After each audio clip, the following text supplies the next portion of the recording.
à tous et bienvenue sur ma chaîne. On se retrouve aujourd'hui pour l'épisode numéro 4 de la série Les femmes de la Bible. Alors tout d'abord j'ai deux petites choses à vous dire. C'est que la première, si vous trouvez que je me tiens un petit peu bizarrement ou que j'ai un peu une sale tête ou quoi, c'est parce que je me suis coincé le dos hier. Du coup j'ai le dos complètement bloqué et j'ai du mal à bouger, ça me fait mal, etc. Du coup je me tiens un peu bizarrement. Et la deuxième chose, c'est que on a enlevé le tapis au-dessus, donc il y a le salon au-dessus de ma chambre. Et normalement on a un tapis et on l'a enlevé parce qu'on a un petit chien donc qui est pas encore propre. Et du coup si vous entendez du bruit de chaises etc, c'est parce qu'il y a ma famille au-dessus, donc j'espère que ça va pas faire trop de bruit. Donc aujourd'hui dans cet épisode numéro 4, on va parler de Yaël, Dalila, Ruth et Naomi.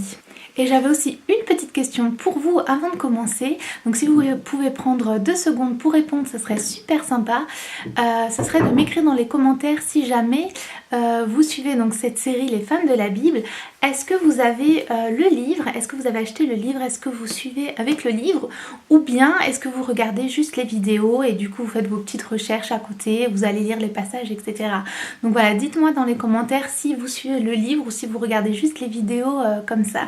Alors du coup on va commencer par Yaël. Donc le mois dernier on avait parlé de Déborah.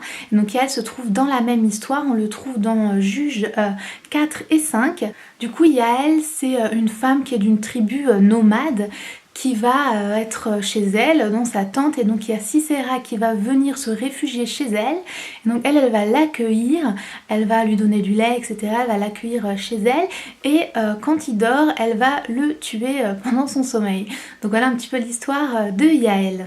Donc en fait Yaël elle n'est pas israélite, cependant elle va contribuer à la victoire des Israélites donc en tuant l'adversaire, et donc la victoire des Israélites va être due à 2 femmes, Déborah qu'on a vu le mois dernier et donc Yaël. Donc en fait la morale un peu de cette histoire, j'ai envie de dire, c'est que on observe que Dieu utilise des choses qui nous paraissent complètement impossibles. Il va utiliser des moyens auxquels on n'aurait vraiment pas pensé, comme voilà, utiliser cette femme qui fait même pas partie du peuple israélite, et ça va leur permettre la victoire.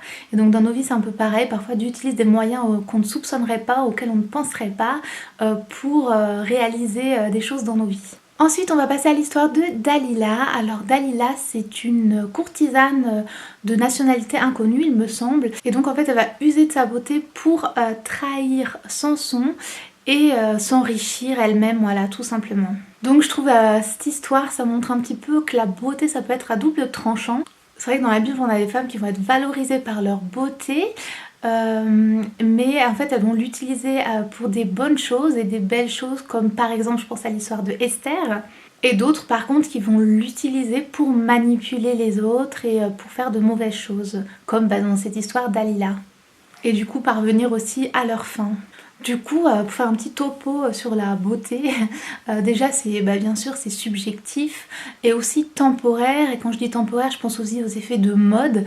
Voilà, rien que moi dans ma petite vie, je vois quand j'étais petite les critères de beauté n'étaient pas du tout les mêmes que maintenant, et ça change constamment sans arrêt, et du coup qu'est-ce que la beauté? Franchement c'est complètement subjectif, et d'une personne à une autre, je vais demander à mes amis, à ma maman, à une autre personne, on aura toutes des critères un peu différents. Et voilà, c'est un petit peu comme si on courait un peu après du vent, parce que voilà, la beauté c'est tellement subjectif. Après moi je suis quelqu'un qui pense que c'est bien de prendre soin de soi, qu'il faut prendre soin de soi. Ça nous met toujours de bonne humeur et ça nous valorise et nous donne confiance en nous de prendre soin de soi. Moi je sais que quand je vais bien, je vais choisir des jolis vêtements, des vêtements que j'aime bien, je vais prendre du temps, je vais me maquiller, je vais faire des coiffures qui me plaisent, etc. Tandis que quand je vais pas bien, que je suis déprimée, etc., ça m'est complètement égal, je vais pas me coiffer, je vais pas me maquiller, je vais mettre les premières choses qui me tombent sous la main, et du coup voilà, ça va avec, et donc c'est un petit peu normal, et je trouve sain de quand même se préoccuper de soi. Cependant c'est vrai que ça ne doit pas être une obsession et ça ne doit pas nous faire sentir mal. À partir du moment où on devient vraiment obsédé par son aspect extérieur, qu'on passe vraiment du temps très important à se préoccuper de sa beauté, à se préparer, etc. Là je pense que ça devient du coup malsain. Et donc en fait tout est une question d'équilibre et je pense que ça nous remet vraiment la question de est-ce qu'on se préoccupe autant de sa beauté extérieure qui se voit que sa beauté intérieure, parce qu'au fond ce qui est le plus important et ce qui reste c'est la beauté intérieure. Du coup maintenant je vais vous demander de vous imaginer deux choses. Donc la première chose, mettez-vous en situation et imaginez-vous là que vous avez le physique de vos rêves et voilà l'aspect extérieur de vos rêves. Que ce soit votre couleur de cheveux, la silhouette, vos yeux plus grands, je ne sais pas. Voilà, imaginez-vous que vous avez ça. Et maintenant, imaginez-vous qu'est-ce que ça vous change, qu'est-ce que ça change dans votre quotidien, qu'est-ce que vous ferez si vous avez ça. Peut-être vous pourriez enfin mettre le maillot de bain que vous rêvez, telle robe de soirée, vous oseriez parler, je sais pas, au garçon de vos rêves. Voilà, qu'est-ce que vous feriez si vous aviez ça? Et maintenant, voilà, qu'est-ce que ça changerait réellement? Est-ce que ça changerait des choses dans votre travail? Est-ce que ça changerait des choses dans votre vie de famille? Donc voilà, moi personnellement, je trouve que en fait, ça change pas grand-chose. Parce que ce qui change, c'est l'attitude. En fait, si vous vous sentez super bien, parce que vous êtes, imaginez là, vous avez votre physique de rêve, vous avez la robe du coup que vous vouliez, et ben vous avez de l'assurance. Et c'est cette assurance qui va vous faire vous sentir bien. Et en fait, c'est tout dans la tête. Et moi, je trouve que c'est vraiment cette attitude qui change tout, en fait. C'est pas le côté extérieur, c'est vraiment l'attitude. Et ça, on l'a déjà en soi, c'est à nous de le trouver. Et après, de cette attitude, on peut faire comme on a vu avec l'histoire de Dalila et cet exemple un peu de la beauté dans les femmes de la Bible, c'est qu'on peut l'utiliser à bon escient ou pas. On peut faire des belles choses ou pas, on peut avoir une bonne attitude ou pas. Et donc, est-ce que vous avez une bonne attitude envers les autres, etc. Est-ce que vous avez une bonne ou une mauvaise attitude envers les autres? Ensuite, c'est au niveau des choix aussi. Est-ce que vous faites les bons choix ou les mauvais? Je suis désolée, la lumière, je sais pas ce qui se passe, il y a des nuages et c'est soit... La lumière va et vient, donc je suis désolée si ça fait des effets de lumière vraiment étranges. Mais voilà, donc au niveau de vos actions et de vos choix, je trouve que c'est ça le plus important dans la vie en fait. Et enfin, la relation avec Dieu, est-ce que vous passez du temps à créer vraiment cette relation avec Dieu, à vouloir grandir spirituellement, à lire la Bible, à se rapprocher de Dieu? Et donc voilà, et ces trois choses, l'attitude, les choix qu'on fait dans la vie et la relation avec Dieu, je trouve que c'est surtout ça le plus important en fait.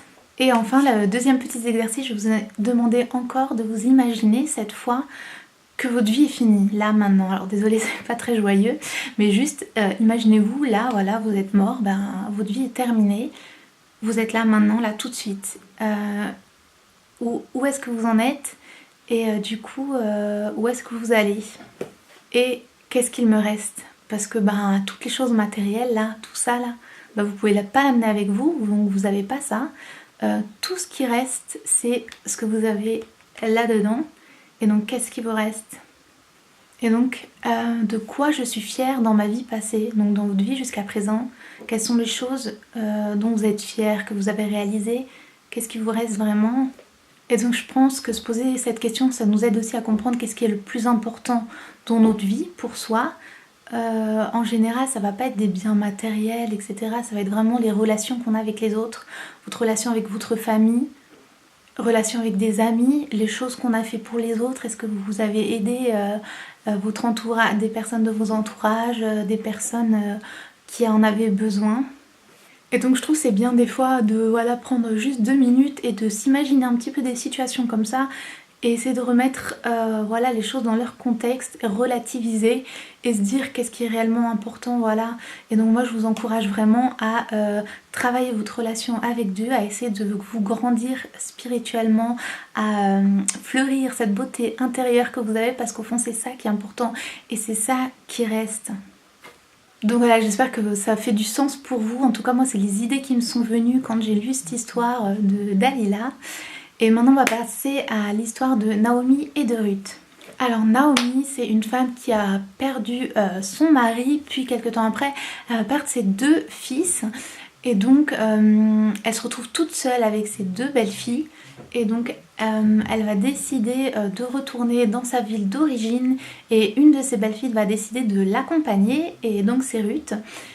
Et du coup, elle va prononcer cette phrase qui est très connue, qui est où tu iras, j'irai, où tu demeureras, je demeurerai.